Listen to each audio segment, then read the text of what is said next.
The following content has been generated with artificial intelligence under minimal human supervision. The data presented may contain errors or inaccuracies.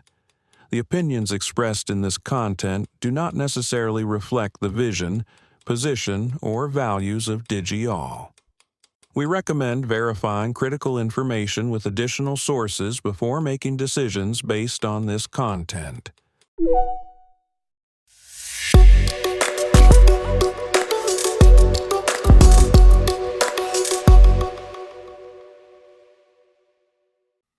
Welcome to DigiAll Tech News. Today is Tuesday, July 7th, 2026.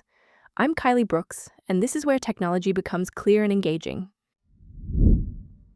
Bruce Schneier and Penney warn that AI-powered surveillance could turn ordinary enforcement into a system that chills dissent, creativity, and social progress. Alibaba is banning Anthropic tools at work starting July 10th, after Anthropic accused the company of a major model distillation attack. Microsoft will cut 4,800 jobs and overhaul Xbox, while saying the eliminated roles are not being replaced by AI. Samsung estimates a roughly 19-fold jump in quarterly operating profit, powered by intense demand for AI memory chips. Morgan Stanley says AI investors may start rotating away from overheated chip stocks and toward hyperscalers like Alphabet and Amazon. Let's start with the surveillance story, because this is bigger than cameras on a street corner.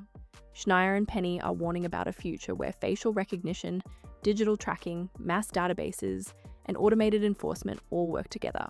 So a minor offense like jaywalking or littering can trigger instant identification and reporting.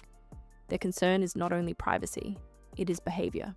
China is cited as an example of AI-powered camera networks operating at enormous scale, with more than 600 million cameras tied into broader control systems, while the US Department of Homeland Security is described as expanding AI surveillance of immigrants, dissidents, journalists, and protesters. The bigger issue is that when people know they are constantly recorded and analyzed, they may avoid the risky speech, organizing, art, and experimentation that later become normal social progress. So, the policy question is sharp. Do governments put firm limits on facial recognition, data collection, and automated enforcement now, or do they let convenience quietly redefine what counts as acceptable public life? Alibaba's Anthropic ban is a very concrete sign of how fragmented AI access is becoming. Starting July 10th, 2026, Alibaba employees are expected to stop using Anthropic tools, including Claude Code, uninstall Anthropic models and agent products, and move to Alibaba's own assistant, Coda. The backdrop is Anthropic's June letter to the US Senate Committee on Banking, Housing, and Urban Affairs, where it accused Alibaba of carrying out what it called the largest known distillation attack on its models. Distillation, in simple terms, is when one model is used to help train or imitate another model's behavior. Anthropic already bars use by Chinese companies and entities in adversarial nations, and reports of workarounds involving other Chinese firms show how hard these walls can be to enforce. What matters for companies is that AI procurement is no longer just about the best tool for engineers. It is also about IP risk, sanctions exposure, internal compliance, and whether teams can keep using the tools they prefer across borders. Now, Microsoft's cuts are exactly the kind of story where the easy headline would be, AI is taking jobs. Microsoft is trying to draw a different line. The company says it will eliminate 4,800 positions, about 2.1% of its global workforce, with 3,200 roles concentrated in Xbox. That includes 1,600 immediate gaming layoffs, plus plans to divest up to 5 studios, make Compulsion Games and Double Fine Productions independent, and spin off Ninja Theory and Undead Labs around specific franchises. Chief People Officer Amy Coleman said the eliminated roles are not being replaced by AI, while also acknowledging that AI is changing how work gets done.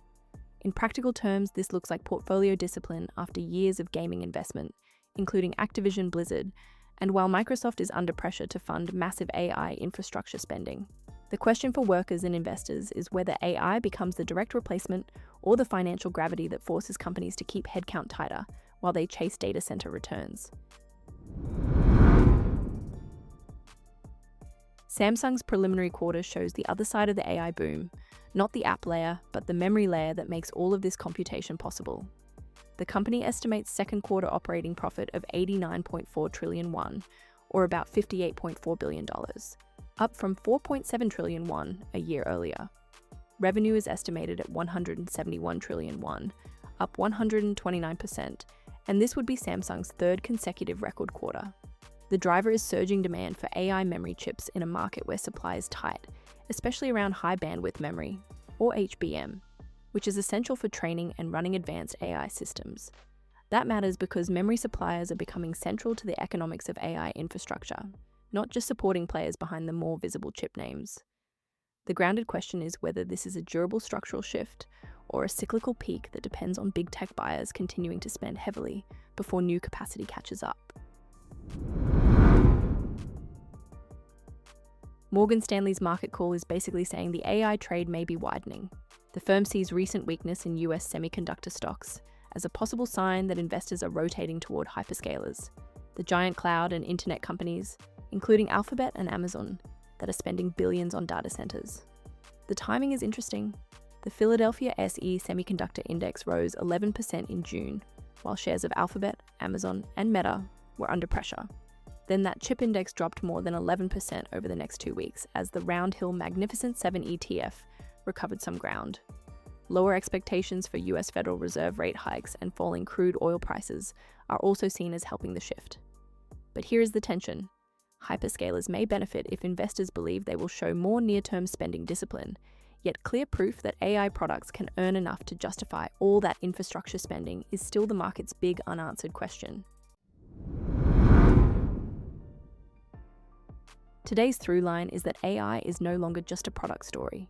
It is shaping surveillance policy, corporate software access, layoffs and restructuring, semiconductor profits, and how investors value the companies building the infrastructure. The next thing to watch is discipline. Discipline from governments, from companies managing sensitive tools, and from markets asking when AI spending turns into measurable returns. Thank you for staying informed with Digi All Tech News. We'll be back with more updates as they develop.